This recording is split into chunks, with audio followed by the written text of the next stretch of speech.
Welcome to the Slop Farm. Enjoy the video. You begin by opening the Ark console immediately and getting admin rights. That's the key. First, press Tab on PC or the correct controller combo, then enter the Enable Cheats command with your password, or on single player use host cheat to avoid password steps. Once done, check the chat for the admin confirmation and the command prompt is active.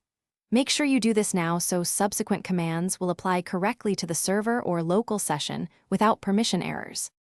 Next, you run core commands using the correct syntax. That makes everything predictable. Type cheat or admin cheat followed by the command name and parameters.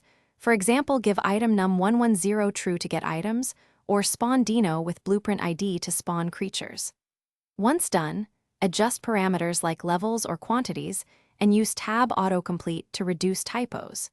Make sure to use precise ID and values so results match your intention, and pause to confirm the server applied each change before moving on.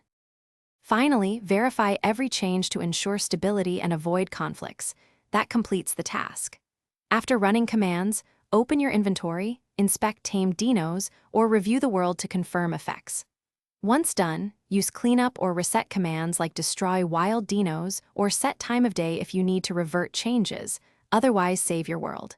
If things go wrong, re-enter admin rights, restart the session, and check mods or server logs for errors.